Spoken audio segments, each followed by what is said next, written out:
বন্ধুরা, আপনারা তো দেখলেন আমি বড় বড় লঙ্কা নিয়েছি। সেই লঙ্কাগুলো মাঝখান থেকে ফেলে নিয়েছি। লঙ্কার ভেতরে পুর ভরবো। তার জন্য পকোড়াটা ভাজার জন্য একটা বাটার তৈরি করব। প্রথমে যে বেসন নিয়ে নিয়েছি,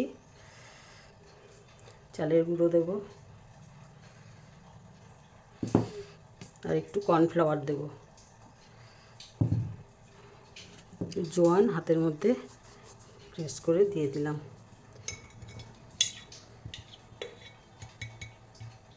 হলুদ, কালো জিরে আর পরিমাণ মতো লবণ দিয়ে দিলাম।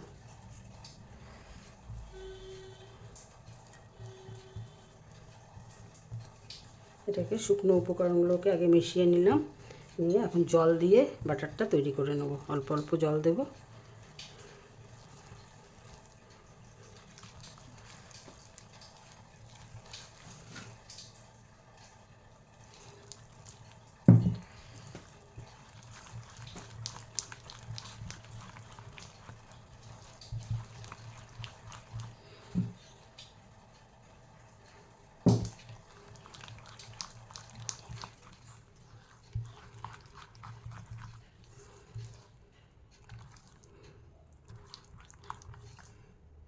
বাটারটা বেশি ঘন বা বেশি পাতলাও করব না।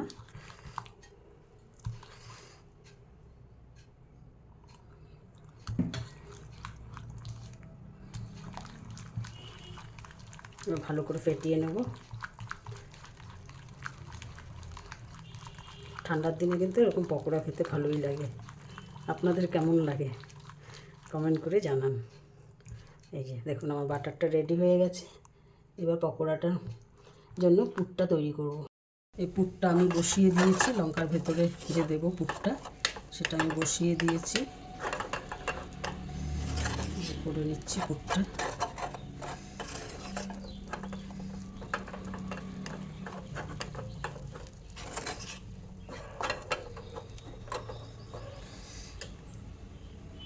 পুরগুলো এখন ভরে নেব লঙ্কার ভেতরে।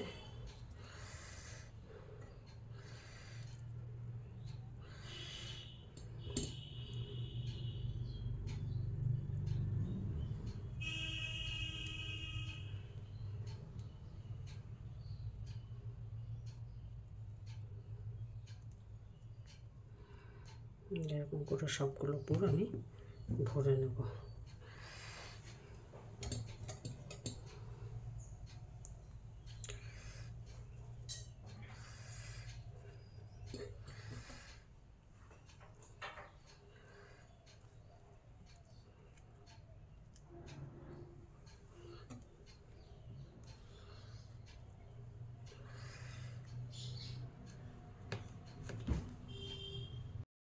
এই দেখুন সবগুলো পুর আমার ভরা হয়ে গেছে।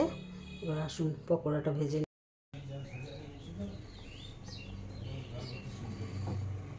এটা কি এখানে ঝাড়ু লাগানো যাবে? গোটা মুটকিতে ঝাড়ু লাগানো যাবে না?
আমার পকোড়াগুলো সবগুলো রেডি। দেখুন দেখতে কত লোভনীয় হয়েছে না?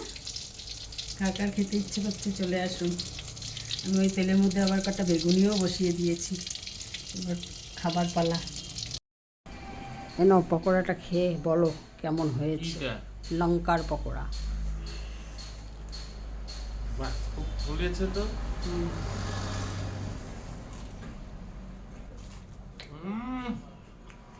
দুর্দান্ত, ফ্যান্টাস্টিক।